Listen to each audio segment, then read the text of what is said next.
Inspired YouTube channel पर आपका दिल से स्वागत है। दोस्तों, अगर आपका जीवन में कोई लक्ष्य है तो यह वीडियो आपकी जिंदगी बदल देगी, इसलिए इस वीडियो को जरूर ध्यान से देखना। एक बार की बात है, महात्मा बुद्ध एक गांव से होकर गुजर रहे थे। उस गांव में एक तालाब था। महात्मा बुद्ध और उनके सभी शिष्य तालाब के पास रुके। तभी वहां पर एक लड़का अपनी मां के साथ पानी भरने आया। उस लड़के की नजर महात्मा बुद्ध पर पड़ी। वह महात्मा बुद्ध को पहले से ही जानता था। वह जानता था कि महात्मा बुद्ध बड़े ही ज्ञानी हैं और वह सभी के प्रश्नों का उत्तर देते हैं। वह तुरंत ही महात्मा बुद्ध के पास पहुंचा। उसने महात्मा बुद्ध को प्रणाम किया और कहा, हे बुद्ध, मैं अपने जीवन में कुछ बड़ा करना चाहता हूं, लेकिन जब भी मैं कुछ करना चाहता हूं तो वह मुझसे संपूर्ण तरह से नहीं हो पाता। मुझे तो कुछ समझ ही नहीं आता कि आखिर मैं क्या गलती कर रहा हूं। इसलिए आज मैं आपसे यही प्रश्न पूछने आया हूं कि लक्ष्य को पाने के लिए ऐसी कौन सी कठिनाइयां हैं जो हमें पार करनी होगी। महात्मा बुद्ध उस लड़के को देखकर मुस्कुराने लगे और उस लड़के से कहते हैं, जब तक तुम अपने लक्ष्य की ओर कदम नहीं बढ़ाओगे तब तक सफलता से जुड़ा हुआ हर एक उत्तर अधूरा है। महात्मा बुद्ध इतना कहकर अपने सभी शिष्यों के साथ वहां से आगे की ओर चल पड़े और वह लड़का भी अपनी मां के साथ वापस अपने घर लौट आया। अगले दिन जब वह लड़का अपनी मां के साथ वापस उस तालाब पर पानी भरने आया तो उसने देखा कि तालाब में जो कमल की कलियां थीं वह पूरी तरह से खिल चुकी हैं और पूरे के पूरे तालाब में केवल कमल के फूल ही नजर आ रहे हैं। उस लड़के की मां को अपनी आंखों पर यकीन नहीं हो रहा था। इस पर उसकी मां कहती हैं, बेमौसम इतने सारे फूल एक साथ खिलना, ऐसी घटना तो मैंने आज तक नहीं सुनी। ऐसा अवश्य ही महात्मा बुद्ध के आने के कारण हुआ है, अर्थात यह उनका ही प्रभाव है। यह सुनकर वह लड़का सोच में पड़ गया। उसने तुरंत ही तालाब में से एक कमल का फूल तोड़ा और मन ही मन यह सोचने लगा, यदि यह महात्मा बुद्ध के प्रभाव के कारण हुआ है तो मुझे अवश्य ही महात्मा बुद्ध से मिलना चाहिए। शायद हो सकता है कि वह मुझे कुछ प्रेरणा देना चाहते हैं।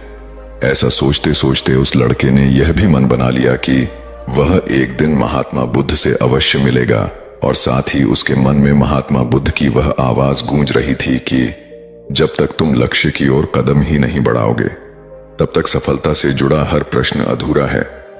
तभी उस लड़के ने वह कमल का फूल एक छोटे से मटके में रख लिया और उसने मन ही मन यह मन बना लिया कि वह महात्मा बुद्ध से मिलकर ही रहेगा और उसके मन में जो भी प्रश्न हैं वह उनसे उनके उत्तर जानकर ही रहेगा। उस लड़के ने तुरंत ही अपनी मां से कहा, मां, मैं महात्मा बुद्ध से मिलने जा रहा हूं। वह अब तक बहुत आगे नहीं निकल गए होंगे। यदि मैं जल्दी जल्दी चलूंगा तो एक दिन मैं उन तक पहुंच जाऊंगा और फिर एक दो दिन में मिलकर मैं वापस घर लौट आऊंगा। उसकी मां ने उसे समझाने की कोशिश की, लेकिन वह लड़का नहीं माना। वह तुरंत ही सफर की ओर निकल पड़ा। वह मार्ग पर तेजी से आगे बढ़ रहा था। जल्दी जल्दी चलते हुए उसने बहुत कम समय में अपना गांव पार कर लिया, लेकिन अब वह इसी कारण थकने भी लगा था और उसकी रफ्तार भी धीमी पड़ रही थी। उस लड़के का जोश भी अब खत्म होता जा रहा था। धीरे धीरे चलते चलते वह जंगल के रास्ते पर पहुंचा और जंगल को देखकर उसके मन में एक डर उत्पन्न हुआ। उसने सोचा कि मैंने आज तक कभी जंगल पार नहीं किया है और इस जंगल में तो कई जंगली जानवर भी हैं। यदि मैं रास्ता भटक गया तो मैं महात्मा बुद्ध तक कभी नहीं पहुंच पाऊंगा और यदि मैं किसी गलत रास्ते पर चला गया तो मुझे कम से कम 2 दिन और ज्यादा लगेंगे महात्मा बुद्ध तक पहुंचने के लिए, और यदि वह मुझसे बहुत आगे निकल गए होंगे तो मुझे बाकी रास्ते भी पता नहीं चल पाएंगे और फिर मैं उनसे कभी नहीं मिल पाऊंगा। वह लड़का इसी सोच में पड़ा हुआ था। तभी उसने देखा कि इसी रास्ते से एक घुड़सवार आ रहा था। लड़के ने उस घुड़सवार से कहा, भाई, मुझे जंगल पार करवा दीजिए। मुझे महात्मा बुद्ध से मिलना है। मुझे यह कमल उन्हें देना है। क्या आप मुझे जंगल पार करवा सकते हैं? इस पर वह घुड़सवार कहता है, बेटा देखो, मैं तुम्हें ले तो नहीं जा पाऊंगा, लेकिन मैं तुम्हारी मदद जरूर कर सकता हूं। यदि तुम चाहो तो यह कमल वाला मटका मुझे दे दो, मैं इसे महात्मा बुद्ध तक पहुंचा दूंगा। उस घुड़सवार की यह बात सुनकर वह लड़का एक बार फिर से सोच विचार में पड़ गया और सोचने लगा, यदि मैं पैदल जाऊंगा तो मुझे बहुत समय लग जाएगा और पता नहीं मैं महात्मा बुद्ध तक पहुंच भी पाऊंगा या नहीं। अगर मैं यह कमल वाला मटका घुड़सवार को दे देता हूं तो यह घुड़सवार घोड़े से बहुत जल्दी महात्मा बुद्ध तक पहुंच जाएगा और उन्हें यह कमल जरूर दे देगा। इससे मेरा काम भी आसान हो जाएगा और मेरा काम बहुत जल्दी महात्मा बुद्ध तक पहुंच जाएगा और उन्हें यह कमल जरूर दे देगा। इससे मेरा काम भी आसान हो जाएगा और मेरा काम बहुत जल्द पूरा भी हो जाएगा। काफी कुछ सोच विचार करने के बाद उसने तय किया कि वह यह कमल का फूल उस घुड़सवार को दे देगा। यह सोचकर उस मटके को उस घुड़सवार को थमा ही वाला था कि तभी उसे याद आया इस कमल के पीछे उसका क्या उद्देश्य है, उसे किस मकसद से इस कमल को महात्मा बुद्ध के पास ले जा रहा है। तभी उस लड़के के मन में एक और विचार उत्पन्न हुआ, यदि मैं इस कमल को लेकर महात्मा बुद्ध तक नहीं पहुंचा तो फिर मेरा जो प्रश्न है मैं उनके उत्तर कैसे जान पाऊंगा। और हो सकता है कि मुझे मेरे जीवन में बस यह एक ही मौका मिला है जिससे मैं महात्मा बुद्ध से मिल सकता हूं और अपने सभी प्रश्नों के उत्तर पा सकता हूं। हो सकता है कि दोबारा मुझे यह अवसर ना मिले, इसलिए मैं यह मटका नहीं दूंगा। मैं इसे स्वयं ही महात्मा बुद्ध तक लेकर जाऊंगा। काफी कुछ सोच विचार करने के बाद उसने घुड़सवार से कहा, देखिए, यह मटका तो मैं खुद ही उन तक ले जाना चाहता हूं क्योंकि मेरा उनसे मिलना बहुत जरूरी है। मेरे मन में कई प्रश्न हैं जो मैं उनसे जानना चाहता हूं, इसलिए यह फूल मैं ही उन्हें दूंगा। इसलिए कृपया करके मुझे जंगल से बाहर निकलने का रास्ता बता दीजिए, मैं स्वयं ही चला जाऊंगा। इस पर उस घुड़सवार ने उस लड़के को जंगल से बाहर जाने का रास्ता बता दिया और वह उस मार्ग पर आगे की ओर बढ़ता चला गया। वह जल्दी जल्दी मार्ग में आगे बढ़ रहा था और देखते ही देखते शाम का वक्त भी होने को आया था। तभी उस लड़के के मन में एक और विचार आया और वह यह सोचने लगा, यदि शाम के वक्त मैं इस जंगल में भटक गया तो मेरा क्या होगा, मैं महात्मा बुद्ध तक कैसे पहुंच पाऊंगा, और अगर मैं उनसे नहीं मिल पाया तो मेरी यात्रा तो बेकार हो जाएगी। इससे तो अच्छा होता कि मैं उस घुड़सवार को ही यह मटका दे देता, वह उसे महात्मा बुद्ध तक अवश्य पहुंचा देता। मुझे तो घर लौट जाना चाहिए था, यही मेरे लिए बेहतर होता। इस प्रकार के उस लड़के के मन में तरह तरह के विचार उत्पन्न हो रहे थे। ऐसा होगा तो क्या होगा, वैसा होगा तो क्या होगा, यदि मैं भटक गया तो क्या होगा। तभी उस लड़के ने उस कमल की ओर देखा। उस कमल से ही उसे महात्मा बुद्ध की याद आई। महात्मा बुद्ध के चेहरे पर वह असीम शांति थी।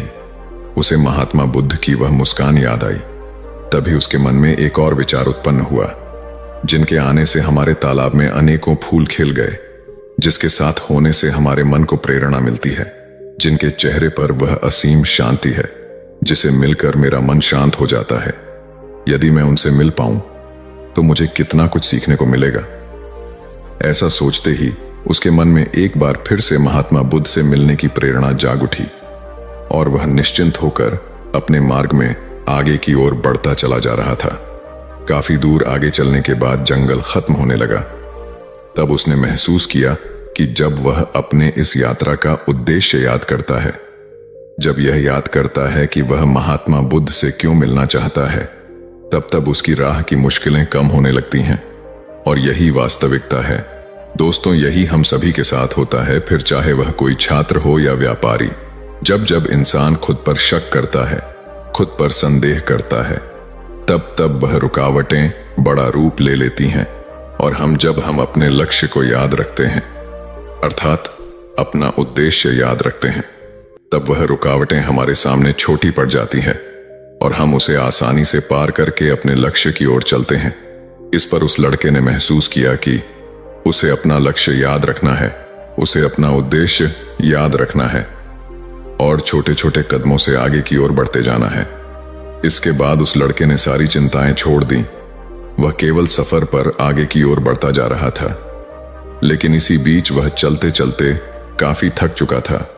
और जैसे ही उसने जंगल पार किया, तभी जंगल के ऊपर उसे एक छोटी सी कुटिया नजर आई। वहां पर एक सुंदर स्त्री रहती थी। लड़का काफी थक चुका था और उसे बहुत जोरों की प्यास लगी थी। वह लड़का उस कुटिया में गया। वहां पर उस स्त्री से उसने पानी मांगा। उस स्त्री ने उस लड़के को पानी पिलाया। तभी वह स्त्री उस लड़के से कहती है, आखिर तुम महात्मा बुद्ध से क्यों मिलना चाहते हो? इस पर वह लड़का कहता है, मेरे मन में कुछ प्रश्न हैं और मैं उन प्रश्नों का उत्तर जानना चाहता हूं और मेरे पास केवल यह एक ही अवसर है, इसलिए मुझे उनसे मिलना ही है। वह लड़का उसी तरह से बातें कर ही रहा था। उधर दूसरी तरफ उस स्त्री के मन में उस लड़के के प्रति प्रेम जाग रहा था। वह उस लड़के को पसंद करने लगी थी। वह लड़की उस लड़के को रोकना चाहती थी। वह उससे कहती है, आज की रात तुम यहीं रुक जाओ, वैसे भी शाम होने को है और बहुत जल्द रात भी हो जाएगी। ऐसे में तुम कहां जाओगे? इससे अच्छा है कि आज तुम यहीं पर रुक जाओ। आज हमारे बगल में ही शादी है, वहां पर नाच गाना होगा, खाना पीना होगा, बहुत मजा आएगा। इसलिए आज रात तुम यहीं पर रुक जाओ।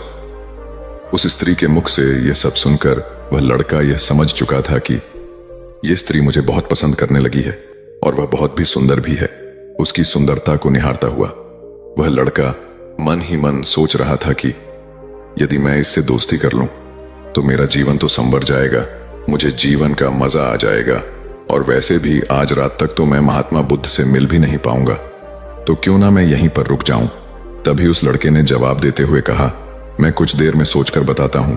लड़का इस विषय पर सोच ही रहा था कि तभी उसके मन में एक बार फिर से महात्मा बुद्ध की वह बात याद आ गई और उसे यह एहसास हुआ कि मैं इतनी दूर से यहां पर क्यों आया हूं।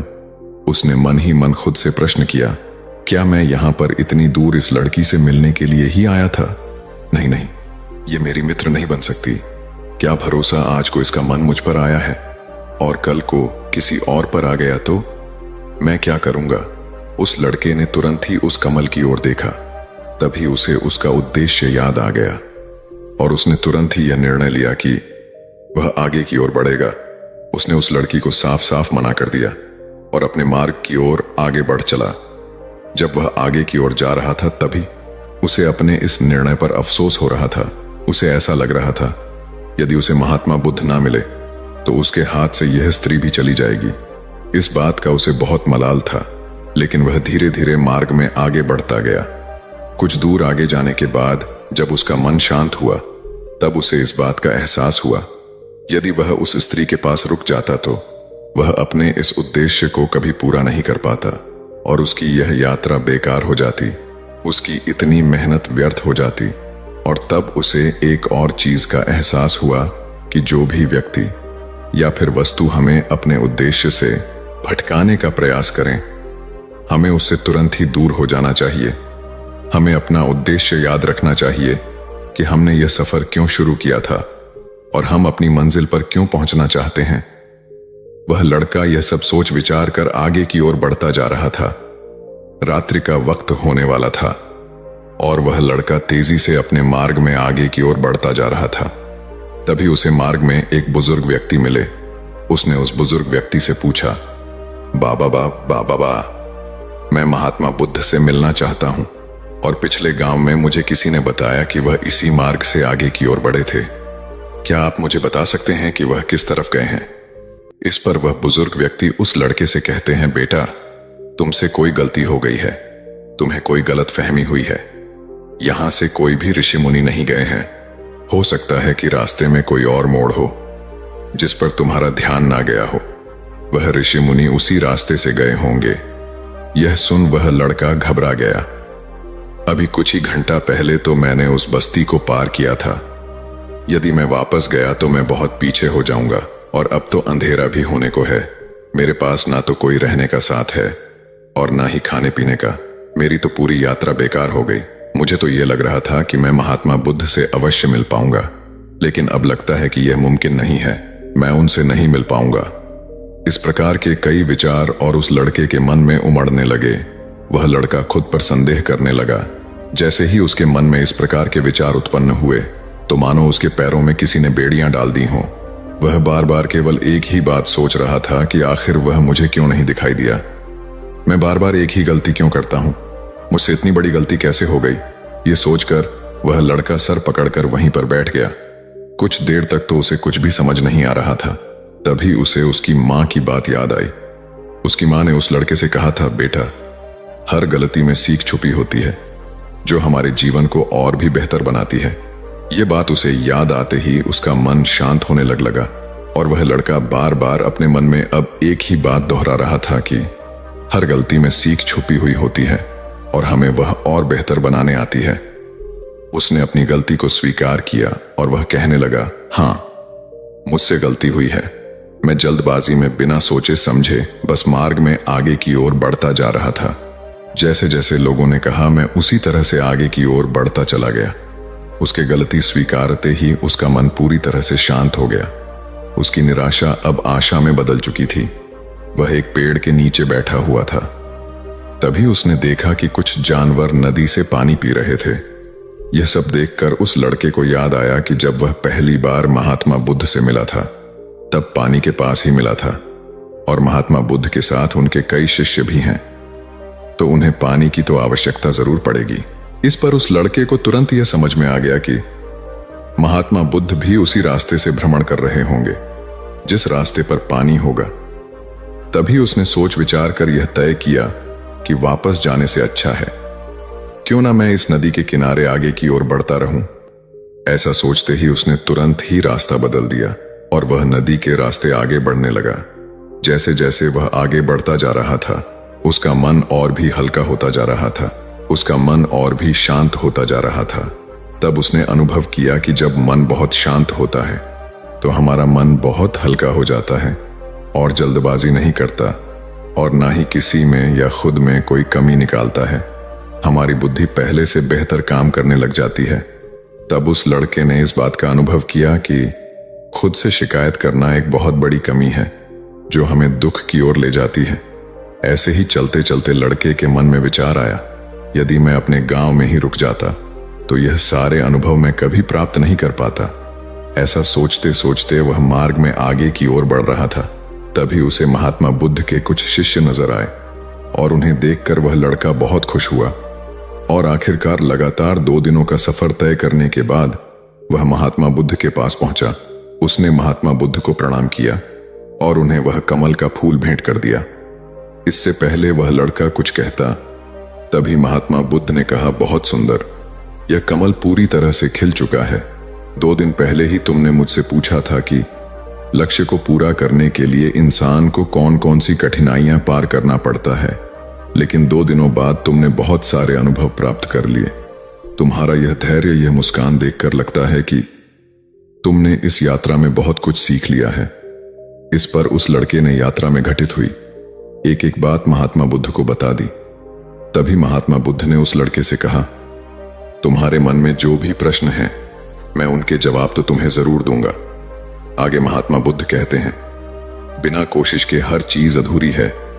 जब इंसान किसी लक्ष्य के लिए उस रास्ते पर चलता है तो सबसे पहले वहां अपने अनुभव से ही सीखता है, और जब धीरे धीरे उसका विवेक जागृत होने लगता है, उसकी बुद्धि काम करने लगती है, तब दूसरे के अनुभव और दूसरों की गलतियों से भी सीखने लगता है। जीवन में यदि सफल होना है, किसी लक्ष्य को प्राप्त करना है, तो सफलता का रहस्य सीखने से पहले हमें उस रास्ते पर चलना पड़ता है। महात्मा बुद्ध आगे कहते हैं, किसी भी लक्ष्य को प्राप्त करने के लिए उस रास्ते में हमें 3 बाधाएं आती हैं और इनका निवारण करने के बाद ही हम अपने लक्ष्य तक पहुंच पाते हैं। और तुमने भी यह 3 बातें सीख ली। पहले अपने उद्देश्य को पहचानो और उसके प्रति समर्पण करो। जैसे कि तुम यह कमल का फूल मुझ तक पहुंचाना चाह रहे थे और तुम्हारा उद्देश्य भी यही था। तुमने यह जान लिया था कि यह फूल मुझ तक पहुंचाने के लिए तुम्हारा क्या उद्देश्य है, जिस कारण तुम्हारे मन के सारे संदेह खत्म हो गए। इसके बाद जब भी तुम फूल को देखते थे तो तुम्हें अपना उद्देश्य याद आ जाता था। तुमने स्वयं के अनुभव से ही यह जान लिया कि अपनी मंजिल तक किस प्रकार हमें पहुंचना है, और सब कुछ तुम्हारे भीतर से ही प्रकट हो रहा है। वह लड़का महात्मा बुद्ध की सारी बातें ध्यानपूर्वक सुनता रहा। तब महात्मा बुद्ध कहते हैं, तुम्हारे मन में कई प्रकार के डर और संशय थे। पता नहीं तुम मुझ तक पहुंच पाओगे या नहीं, पता नहीं तुम जंगल पार कर पाओगे या नहीं, क्योंकि तुमने आज से पहले कभी जंगल पार नहीं किया था और रास्ते में तुम्हें तरह तरह की रुकावटें भी झेलनी पड़ी। और जब हमारे रास्ते में तरह तरह की रुकावटें उत्पन्न होती हैं, तब हमारा मन बाधित होता है, हमारा मन भटकने लगता है और हम अपने लक्ष्य से भटक जाते हैं। लेकिन जब हम अपना सारा ध्यान रुकावट से हटाकर अपने उद्देश्य पर लगाते हैं, तो सारी रुकावटें खुद ब खुद दूर होती हैं। अपने लक्ष्य के प्रति समर्पित हो जाते हैं तो वैसे वैसे चलते जाना आसान हो जाता है और हम अपने लक्ष्य तक पहुंच ही जाते हैं। आगे महात्मा बुद्ध उस लड़के को तीसरी बात बताते हुए कहते हैं, असली शक्ति इच्छाओं को पूरा करने में नहीं, बल्कि उनको मिटाने में है। हम जानते हुए भी सही काम नहीं करते। अगर हम अपनी उद्देश्य की ओर आगे बढ़ते हुए आकर्षणों के पीछे रुक जाते हैं, तो हमारी यात्रा कभी पूरी नहीं हो सकती। इसलिए जैसे कि इस यात्रा के दौरान तुमने फूल हमेशा अपने साथ रखा, अपने पास रखा, वैसे ही उद्देश्य भी हमेशा सामने रखना चाहिए। हमारा लक्ष्य हमेशा हमारी आंखों के सामने होना चाहिए। इससे हमें निर्णय लेने में आसानी होती है। अन्यथा हमारे मन का संदेह, हमारी मन की शंका हमें कभी भी सही निर्णय नहीं लेने देता और वह हमें मन की उलझनों में फंसाकर रख देती है। इसलिए संदेह के प्रति सचेत रहे। आगे गौतम बुद्ध उस लड़के को समझा बुझाकर उसे विदा कर दिया। दोस्तों, इस वीडियो को जरूर शेयर करें। अपना ख्याल रखिए। धन्यवाद।